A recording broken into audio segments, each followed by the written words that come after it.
And Lawrence Jones is here now, fresh off 3 hours on Fox and Friends. Lawrence, great to see you again. Fresh in 3 hours. I don't think you're ready to go. Always. Right. Have to be. But what were your thoughts when this has happened Saturday night? Because the president said, give me 2 weeks. Well, when it first happened, I said, oh, man, he's good. Because I think a lot of us hesitated when he said the 2 weeks. We knew something was going to come, but we didn't know when. But I think it was the perfect head fake when you combine it with having the B-2 bombers all traveling in the same direction and then a group of them panning off east. To Guam. I just think that it was just a master. Great job by Pete Hegseth as well, the Secretary of Defense as well. All the criticism of him, he got the war plans right, and it was a complete mission success. So I just think that after all these years, I remember that the hostage crisis gave birth to Ted Koppel and his Nightline show that's still on today. Right. I mean, every night, America Held Hostage was the name of the show. And they have never paid a price for that. No. We have a chopper crash in the middle of the desert trying to rescue hostages.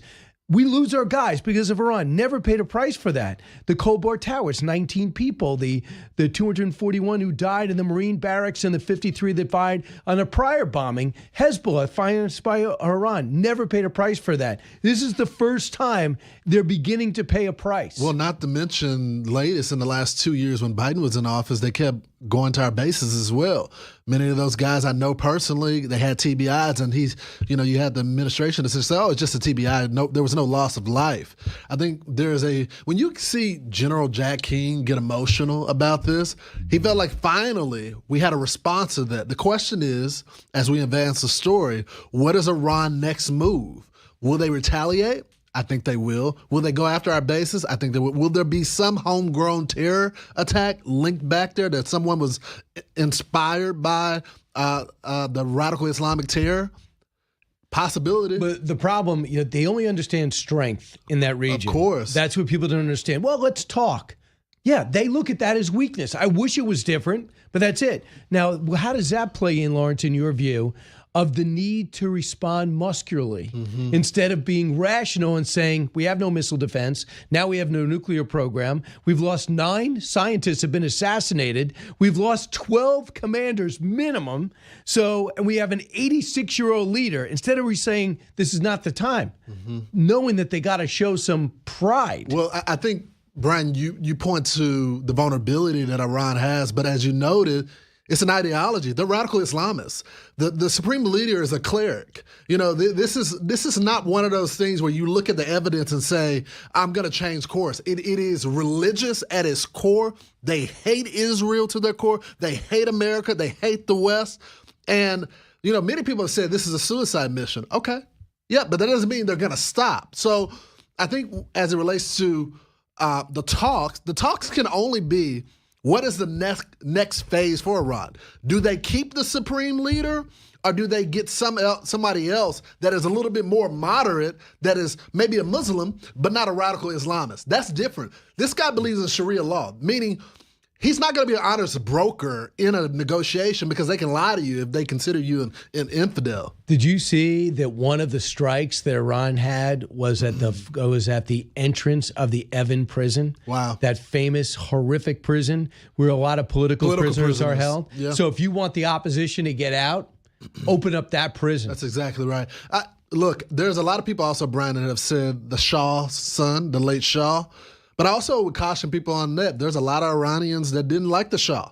Yes, life was better than what it has been like under the supreme leader, but we got to allow them to pick their own leader. So I think the president's tweet was maybe they do need regime change, and I think I agree with him on that. The question is, who selects that leader? Yeah, not us. Be the people. We don't want people exactly outside the country. General Frank McKenzie, CENTCOM commander, who spoke up against the Afghanistan withdrawal, but didn't put his stars on the table and has really sullied his background because he had a sterling reputation. He's trying to get it back. Here's his assessment, Cut 8. The one thing I would add about the strike that occurred here over the last few hours, it was carefully crafted, narrowly designed against the nuclear program to give Iran room to maneuver, diplomatic room to maneuver if they want to seek a way out. So I think that was very clever Let's see what happens. The principal goal of Iranian statecraft is today, as it has always been, survival of the regime. It's true. I mean, we did leave room. We left room, but I don't think that the supreme leader is going to be willing to talk. I think we have to give them an opportunity to talk. But as I continue to say, and actually, Brian, I know there's been some critics about the president and his move. They say, hey, this is getting us involved and we should be talking this out. We shouldn't be nation. But that's not what we're trying to do. And I think I give them some grace because perhaps they don't understand the ideology of the supreme leader, the radical Islamism. There's no talking with them. There's no really good, but the president really wants to be the president of peace. You've seen what he's done with Egypt, Saudi Arabia, Jordan. He has a tight relationship with these folks saying, hey, I want to sell you economic prosperity. But the supreme leader doesn't want economic prosperity. He wants death. Right. He has hatred in his heart. Well, and that's not going anywhere. And the thing is, too, he could so easily say, hey, not going to enrich nukes. I can have a consortium. If you do want additional energy, maybe in the age of AI, possibly you might need it. So if you did that and then you get the sanctions relief and then you wait for Trump to get out. I'm just saying, if I'm him, I wait for Trump to get out of office and hope for somebody that doesn't care about this region. And then you go ahead with the proxies. But they're not, as much as you hear about the Islamic world thinking long term, I never get the sense that Iran thinks. Like, what was street smart about refusing to stop spinning centrifuges and refusing to stop enriching uranium? As soon as they said that, it gave Trump the out to say, I have no choice. Yeah, I see your point. I think they only think when it comes to death and destruction. That is their ideology. You're saying if they were really thinking, they would think long term. Well, at least shelve your program for now and then give them an opportunity to rebuild once Trump is out of office. And maybe you have another administration that's Democrat that wants to appease Iran. Yeah. Be friends with Iran. Give you a pallet of cash. I don't think there's no negotiating with them. They're not, Brian, I think you've done a good job in the past couple of years talking about the difference from the Sunni and the Shia Muslims there. Remember, Iran wants to, what they were banking on, and I don't think it worked. They were banking on when there being some type of destruction or some civilians that were targeted in this strike and uniting the Muslim world. So essentially disabling some of those peace deals. And I think what you're seeing from the Arab world is some of them criticize very gently, publicly, but behind the scenes, they don't want Iran having the power as well. But they have to keep their people at bay as well, Brian. Yeah, so the headline was from the Iranian spokesman, Gambler Trump, you may have started this war, we will finish it. With what? So the question is, we heard last night, the New York Times says intelligence reports were telling them that the 2,500 American soldiers in Iraq be on alert because they're going to be targeted by militia. And then this morning we heard about our U.S. ambassador to Qatar told everyone to hunker in at home because something could be coming our direction there. Do you have a prediction on what they will do? These are precautions that the administration's obviously taken. I do think they're going to target a military base. And the moment they do that, all hell is going to release. Now, the question is, and we saw this after the assassination of General Soleimani. Yes, they did attack a base, but there was no loss of life. And so the Ayatollah still has to show some face. So the question is, does he attack a base and make sure that it's a targeted strike where no one dies? Yeah, I mean, we'll have to see what they're going to do because they do have to save face. And what General Keane told me too is you often brief the enemy and say, look, this is what we're doing. We stop here. If you don't answer this, you're okay. If you do answer this, goodbye oil, goodbye gas. And then you'll have absolutely no economy. Here's Lieutenant Mark Hertling on what Iran will do next. Hertling, I should say, cut 23. What will they do next? Will it be today or will it be next week or next year, has been pointed out? They have many options. There are some that say Iran depends on missiles, militias, and terrorists. But they also have more in their kit bag, such as asymmetric attacks with cyber. That's my biggest concern. With sleeper cells, that's also a big concern. With what they might do in the Gulf to the 40,000 U.S. troops positioned in various locations around the Gulf. What might they do with economic issues, turning ships around from the oil refineries? All of those things are options that Iran has. Not all of them are good options, but they can play them. And I'm not sure that the U.S. government has talked about the what ifs. And what I mean by that is in the planning cycle, you always say, what if this happens? What if they do this? How do we then counteract to that? I don't know what he means by that. How does he know? How does he know what if? Did he talk to anybody? Right. I mean, that's a general that says, I don't know how good they plan the what ifs. That's totally speculation. Yeah. I think, and after this admission, you see an administration that's well thought out, well planned. I think the one thing on the sleeper cell thing, and I'm glad he brought up a sleeper cell thing as it relates to what Iran may do. They don't have control of the sleeper cells, though. They can inspire those people, but there's not one of those things where, you know, Iran is constantly telling people to rise up, the radical Islamic agenda, but I don't think they classify that as a response. They don't have any control of that person. So that's why I lean more toward another military strike hitting one of the bases right there. But as far as the homegrown thing, there's no control of that. Well, I tell you, Hamas is close to death. Hezbollah has been neutered, but they do have rockets. But they do. They go, look, if the mothership can't fight back, why are you gonna risk my life? Well, also, you didn't bail us out when we were getting destroyed by walkie-talkies and exploding pages. Well, that's what I was just getting ready to say, Brian. They've been fractured too. Yeah. I think part of the president's calculation is he allowed Israel to do the work, and then he came in when, and I think you got some reporting on that too from yesterday, Israel essentially clearing the sky for our guys to come through. I mean, that's a cohesive plan right there. Right, 2 countries, 2 allies, 2 democracies. A few more minutes with Lawrence, bottom of the hour, politically how this plays out with Michael Whatley, the RNC chair. You're listening to the Brian Kilmeade Show.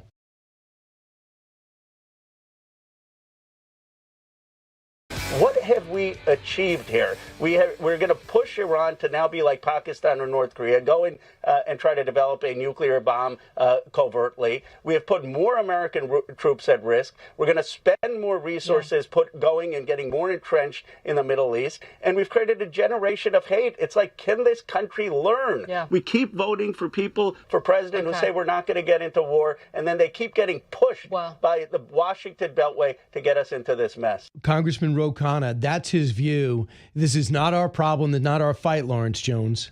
Well, did you hear his last comment that we're creating a generation of hate? Excuse me. It's a radical Islamic ideology. Some of those kids are taught this radicalism from birth. We're not creating the culture there. They're creating it there. And that's why I say I appreciate the president being the president of peace. And some people you can have peace with. We've seen it, these peace deals that he's gotten, even in, addressing people that I wouldn't necessarily be in the same room with. But you can't do it with the radical Islamists. They don't want peace. They want death and destruction. So I think Senator Tim Kaine should know better of Virginia, but he doesn't. Cut 28. When you're bombing another nation, ask them if they think it's war. They do. Would we think it was war if Iran bombed a U.S. nuclear facility? Of course we would. And the U.S., you know, we've invaded 2 neighbors of Iran, Afghanistan and Iraq, to topple their regimes since 2000.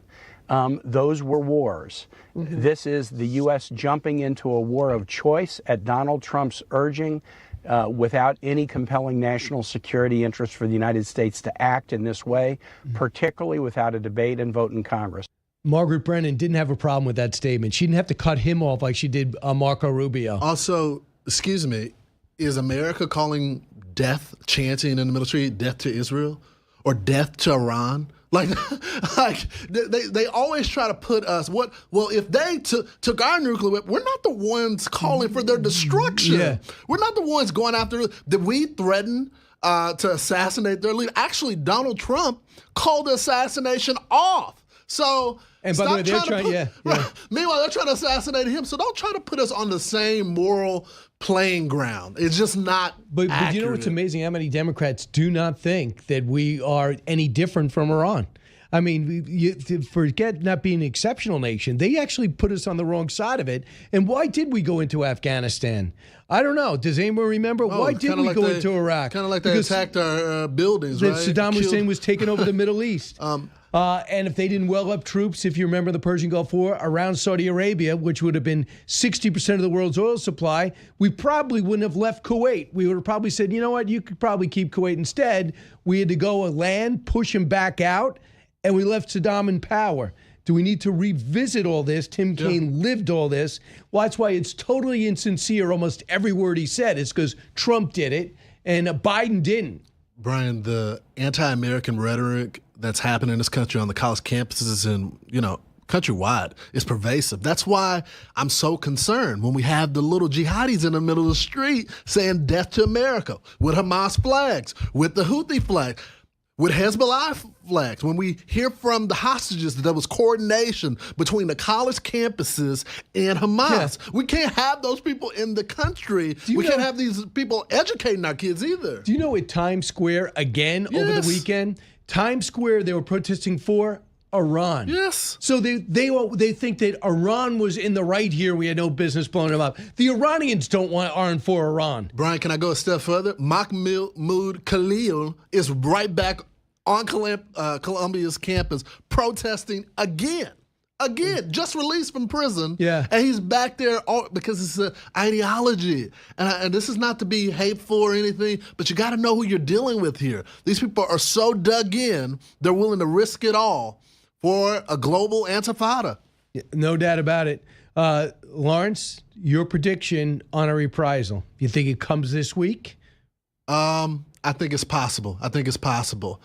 They may try to talk for a little bit and try to catch us when we're sleeping, but I don't think we're going to be sleeping anytime soon. Because we'll be at NATO. The president's going to be at NATO with the Secretary of State and Secretary of Defense, and they got a big agenda. And I dare any of our allies to say we were wrong. That's right. Ryan Kilmeade. Especially now. Listen, Michael Whatley's next. Lawrence, it's our Monday thing. Thanks, good job. Brother. I appreciate it. It was almost therapy for I me, know. right? I feel like I needed to get that out.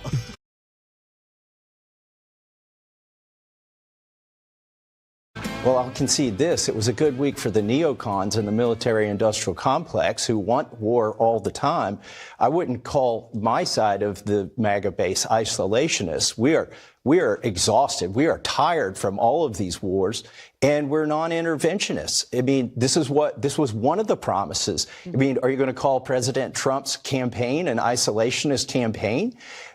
What he promised us was we would put America first. And I think there are still voices in this administration. You've still got J.D. Vance. You've still got Tulsi Gabbard. You still, RFK Jr., you still got calmer heads that could prevail. Yes, RFK is going to do a lot of foreign policy talk. That's calmer heads. And yeah, that's one thing about President Trump. The calmer heads, you couldn't have been more level-headed about this, taken in more opinions about this. He had 4 years to absorb this, and now he understands the gravity of the moment, including the intelligence that had them. I mean, this is a stunning number, and I'll bring in Mike Whatley in a second. You essentially have a situation, according to the Secretary of State, the IAEA said they had 95 pounds of highly enriched uranium in May of 2022. In May of 2025, it's at 900 pounds. If you don't think a bomb's being made, knowing that that's way beyond energy, you really have to suspend logic, I think. And that was a Republican, Tom Massey. Michael Whatley is a Republican. He's RNC chair. Michael, welcome back. Your thoughts on Tom Massey. The president has gone nuclear on him, and he basically says, let's primary this guy. Do you feel the same way?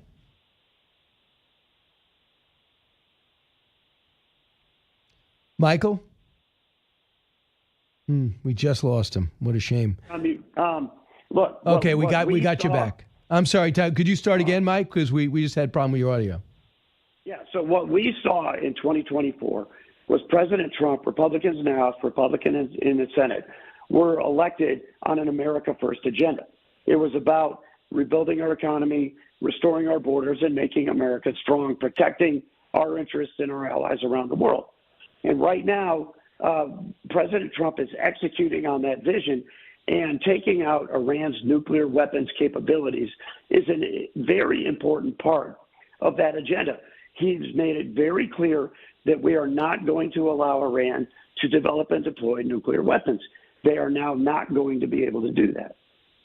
So when people say he promised no Middle East wars, why is he doing this? What do you tell them? This is not a Middle East war. This is us making sure that Iran is not capable of developing and deploying nuclear weapons. That's it, full stop. That's what he said he was going to do. That's what he's done.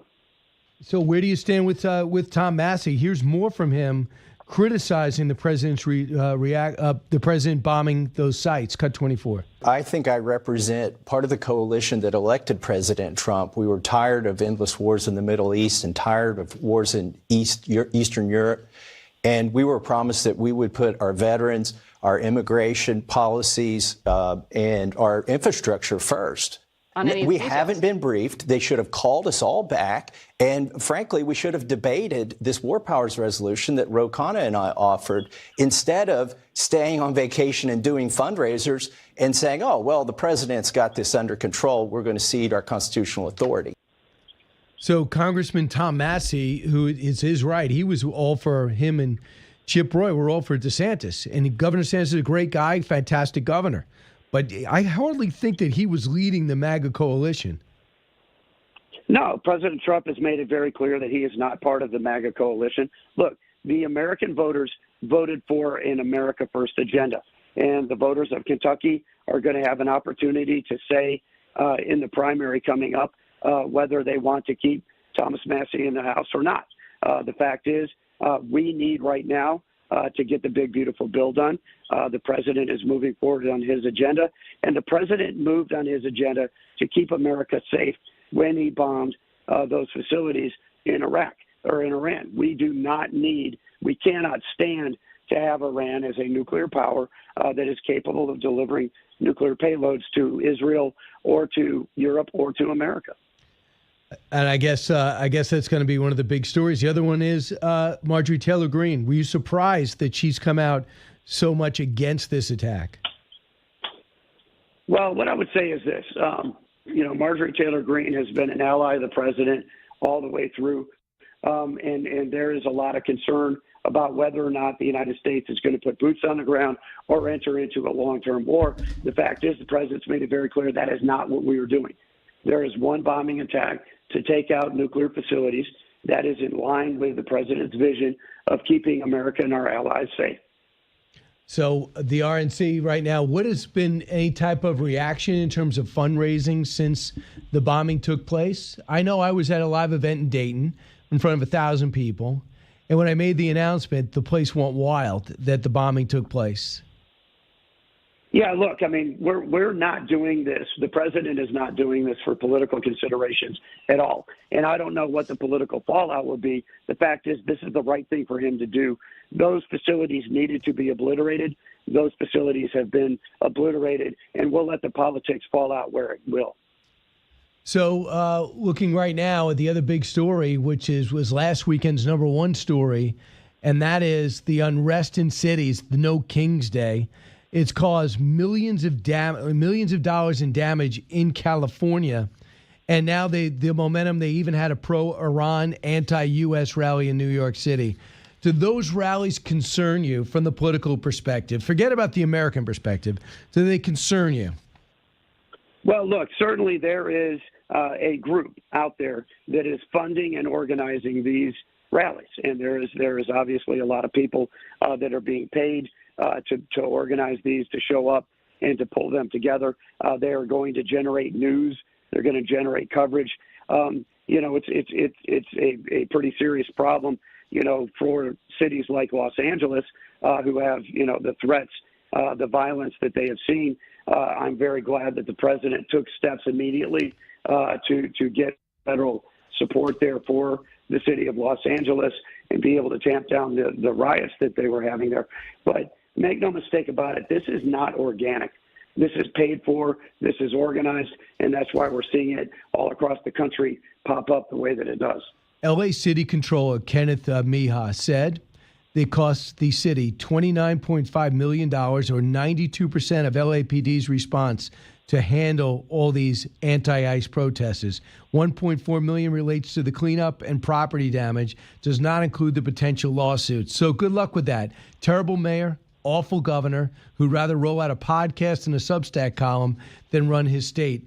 It's absolutely sickening, and you wonder the type of opening for a Republican out there. Have you examined the chances that in that blue of blue states a Republican could emerge?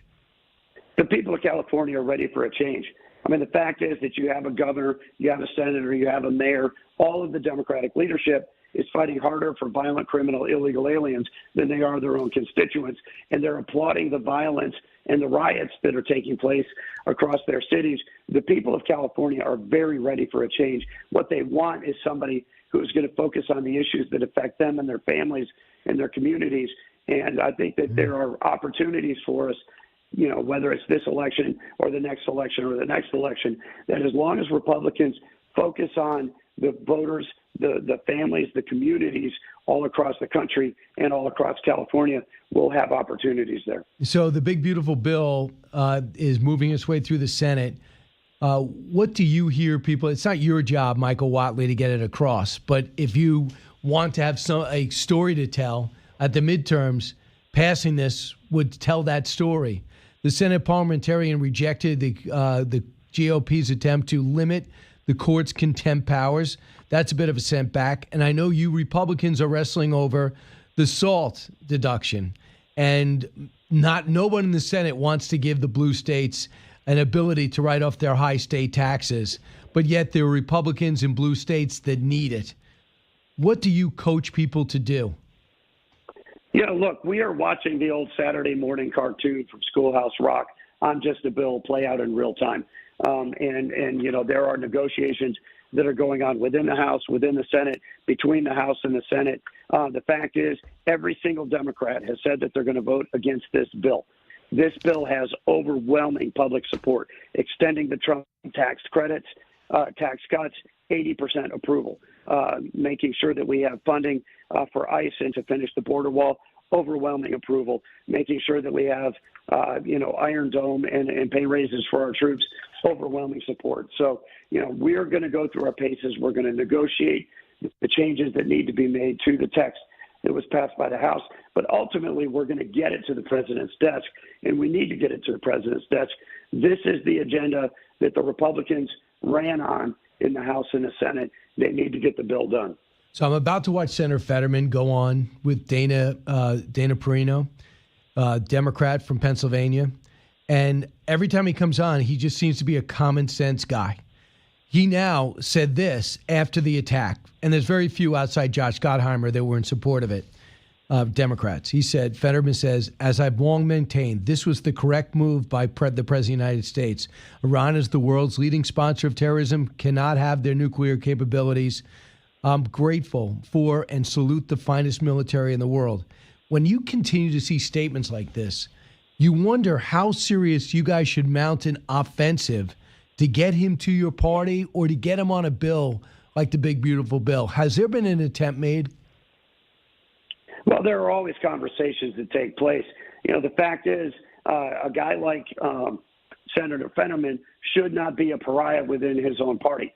But he is, because his own party is so recklessly anti-Trump that they are reflexively opposed to every single aspect of the president's agenda. The fact is, you know, if there are Democrats who think that the world is better off with Iran having nuclear weapons, they should have their heads examined. Their party right now is completely out of step with mainstream America. And as long as they are going to continue to double down on the same failed agenda that they ran on in 24, they're going to have problems at the ballot box. I hear you. Mike Whatley, it's going to be interesting when you look at money in the bank as opposed to the DNC. The DNC might have to take out a line of credit to fund their grassroots. Do you have that problem? No, fortunately, we're in very solid shape financially. We are in a position where we're going to be able to support our candidates going into the midterms. But the fact is, we have to hit our marks. We need to deliver for the American people. When we get the big, beautiful bill done, when we get the rescission bill done, when we see the other parts of the America First agenda move through Congress, we know the president is going to continue to deliver every single day. When that happens, we will be in a position to compete in those midterms. We know the Democrats ultimately are going to have a ton of money because they always have a ton of money. But the fact is, the party that is in tune with the American people and putting solutions on the table is going to be a party that's going to win and compete next year. Mike Whatley, thanks so much. Yes, sir. Thanks, Brian. Have a great week.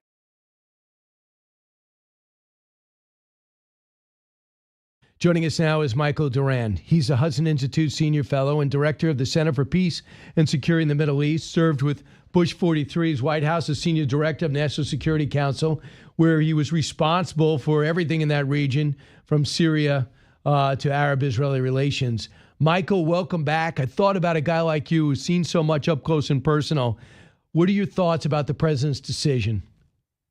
Great to be here, Brian. I think it was a fantastic decision. I think that it was the easiest way for the United States to achieve its goals in the war and to bring this war to a relatively quick end. Otherwise, the Israelis would have had to go in on the ground to take out Fordo, this fortified nuclear site, and who knows what would have happened then with regard to the war. So there was a sense when Steve Witkoff evidently told President Trump, they're just trying to spin us, just drag us along. They're not sincerely looking to negotiate. And that really reportedly put the president over the top. I'm sure it did. I mean, I think when the president came in, he expected to be treated with a little bit more respect from Putin, a little bit more respect from Khamenei. He expected his word to mean something to them. And when he told Khamenei that you've got 60 days to come up with something that a compromise to prevent this war from happening, and he saw that he was just being played by Iran, he realized that he had to do something to increase the credibility of his word. So what happens now? I mean, it looks like did some substantial damage, if not complete obliteration. We still have to find 400 kilograms, I understand, of enriched uranium, which could have been moved out of Fordo and that caravan of trucks that were there days before the attack. But I guess the ball's in Iran's court to act. Well, it's in Iran's court on those issues. I don't think we have certainty about what happened to the enriched uranium that they had. If it was on site in Natanz and in Fordo, then the Iranian nuclear program has basically been destroyed. If they had moved some of it out, then we have to figure out where that is, and we have to get them to hand it over. And that will give them some kind of room for more negotiation. And I think that's why we saw Donald Trump say overnight that regime change is not off the table. Of course, a lot of people started screaming, oh, no, this was a slippery slope.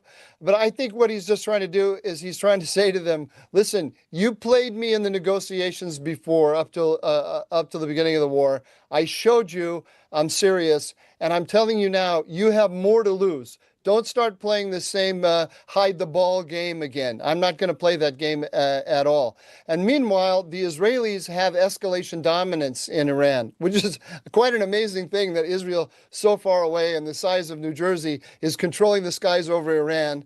But it is. And the Israelis today started attacking a new set of targets. They hit regime symbols, including Evin prison, which is a political prison. They blew the doors off of it. And that's a signal to the regime saying, if you guys don't negotiate in good faith to end this war now, you're looking at regime change. Michael, I saw that. I guess they did. They actually get those doors open. I know they targeted the doors because that's where the dissidents are. And in theory, if there's going to be a new leaders of Iran from within, we should stay out of it. That's where they are, because any political threat to the Iranian government was jailed.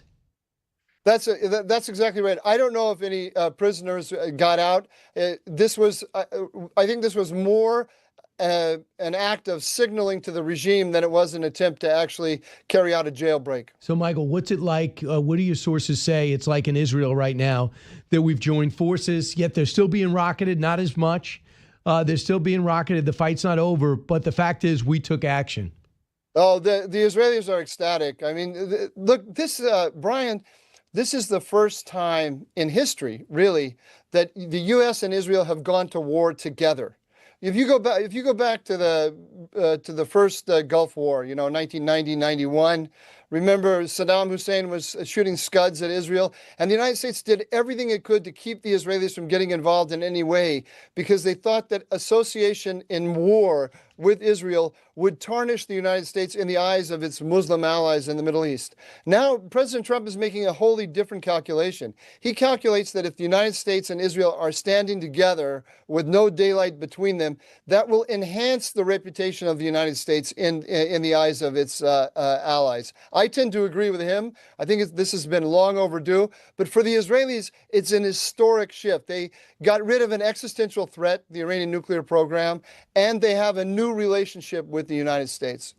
Do you think that Donald Trump is looked at differently? I mean, when he took out Soleimani, that did a lot. When he took out al-Baghdadi, that did a lot. When he took on those Russian mercenaries in Syria, that did a lot. When he took on ISIS, that helped. But what do you think this does for his image among the would-be attackers and terrorists in the region? Oh, I think he's enhanced his reputation considerably. And I think that in Israel, he's going to be seen as a quasi-mythical figure. This is really from an Israeli point of view, if you think about October 7th, one of the lowest points in their history. And then within less than 2 years, they're one of the highest points in their history. It does have almost a biblical feel to it.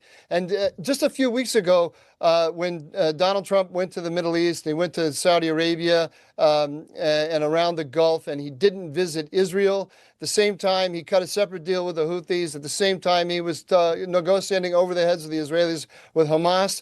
The Israelis, who came in with really, exaggerated expectations of what Trump might do, they went the opposite direction. They're kind of catastrophists, and they were feeling like, oh no, he's completely forsaken us. And now he's turned it around again. And so it's been a roller coaster for them. But the end is that they really love Donald Trump. What has this done for Prime Minister Netanyahu's fortunes? October 7th, I didn't think he was going to last a week. How could this? And it was an epic fail on so many different levels, Michael. But what about now? Right now, his reputation has been enhanced really enormously. Because he's the longest reigning, longest serving prime minister in the history of the country, and he's been the dominant political figure for the last 20 years. So the failure of October 7th did adhere to him to some extent. And his political opponents, which includes all the mainstream media and all of the universities, all of the high-tech sector, or let's say a significant percentage of the high-tech sector and so on, which is the most important part of the economy, they saw an opportunity to bring him down. Because of the failure of October 7th, and they were working with the Biden administration in a number of little clever machinations to try to make that happen. But after this, they have almost every major political figure, every major political opponent has basically said, I have to give it to Prime Minister Netanyahu. He's done something miraculous. He's done something fantastic. It's only the most fringe elements now who are continuing the criticism. I want you to hear Thomas Massey, American Republican, congressman from Kentucky, who he says this is a loss for us, meaning America. Cut 25. Well, I'll concede this. It was a good week for the neocons in the military-industrial complex who want war all the time. I wouldn't call my side of the MAGA base isolationist. We are exhausted. We are tired from all of these wars, and we're non-interventionists. I mean, this was one of the promises. I mean, are you going to call President Trump's campaign an isolationist campaign? What he promised us was we would put America first. And I think there are still voices in this administration. You've still got J.D. Vance. You've still got Tulsi Gabbard. You still, RFK Jr., you still got calmer heads that could prevail. Do you understand? I mean, the insults that the industrial complex wants war, wants perpetual war, that neocons are pulling the trigger, and that Donald Trump has gone back on his word. Do you understand that mindset? I understand the arguments they're making, but I think they're bogus. They really, what people who think like this are doing Brian, is they're basically taking deterrence off of the table. And the minute you signal to a regime like Iran's or to Russia or to China that you're not willing to deter, and you're really not willing to use extended deterrence, that is to help your allies deter, then you're just inviting aggression, and you're inviting the kind of turmoil that they claim to want to bring an end to. I understand why they don't want another, Bush-style invasion of Iraq, but you have to. We are the dominant power in the Middle East. We have organized the system in the Middle East up until now, whereby our allies defend their territory, but we defend the larger alliance system, and we come in behind them. That's what Donald Trump is doing, I think, very judiciously, very prudently. He tried to cut a deal with the Iranians. That's another problem with the way these people are thinking, Brian, is that they assume when they're discussing that there's some deal to be had with Iran, and they hang on, every false statement of the Iranians to say, there was the deal that Donald Trump didn't take. We know Donald Trump doesn't want to use force if he doesn't have to. He's made that really clear. I don't know why they want to undermine the president and why they don't trust him. It's a Republican, too. The thing is, they don't even deal with us face to face because we don't have established relations. They're handing notes back and forth. And that's got to stop, too, if they ever talk again. I guess the leverage they have is we need to find out where the 400 kilograms of enriched uranium is, but we'll see. Michael, in your best estimation, what's next? What do you think happens from your knowledge, and what are your people telling you that they worry about or don't worry about? Well, I can see a number of different scenarios. The most likely, I think, is going to be something like what happened with Iran after Donald Trump killed Qasem Soleimani. That is that the Iranians are going to look to de-escalate and get out of this conflict, but they're going to try to do it with a victory image. Remember, they shot those ballistic missiles at Ain al-Assad base in Iraq, and they gave a traumatic brain injury to dozens of Americans. But they at the same time that they sent the missiles and looked fearsome to their own population and fearsome to the region, they sent a secret message to Donald Trump saying, we're going to hit this base. We're going to try not to hit too many soldiers, and we want to, and we're going to stop after that. So let us look tough and get out. I would guess that they'll try to pull another such maneuver. They'll probably send a huge salvo toward Israel and hope that the Israelis and Donald Trump will let them have the victory image. I don't know. If I were Donald Trump, if I were the Israelis, I don't think I would be so inclined to help them so easily out of this conflict. But that's where I think the Iranians are going to be headed. They're going to be right. Their oil and gas. They're going to be using this. They're going to be using this issue of the enriched uranium as a card to play. Right. And I just think their oil and gas is the only thing they have to put to fuel their economy. And if you start taking out their oil fields and their gas fields and they can no longer drill and export, they are totally destroyed as a country. So we have not touched that. And Israel really hasn't done much damage to it, right? No, Israel hasn't either. Israel has signaled that it will and it can.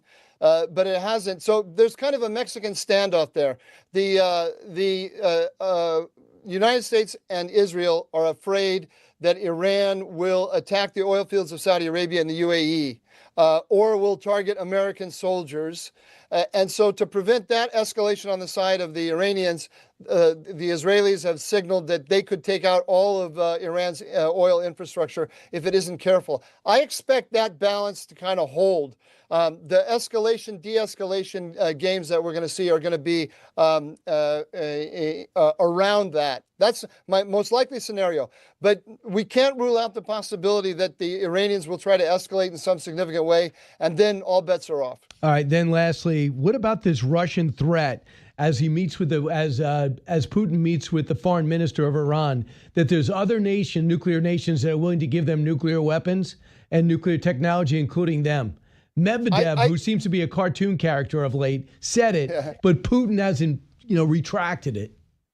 I think that is an attempt to fuel those voices, to give more power to those voices like Massey's that you described before, who are saying World War III, World War III, World War III. I listened for my sins. I listened to the BBC this morning, and the BBC was telling British listeners that there's this Donald Trump engaged in this horrible escalation, and who knows where it's going to lead, and so on. I think those are really overwrought scenarios. I'm not putting much stock in them. Michael, I just hope they realize that the BBC is like CNN. They've lost all their credibility, and that people are just looking past them at this point. Michael, thanks so much, and MSNBC especially. Michael, thanks so much for your time and your insight. Always great. Thank you. I appreciate it.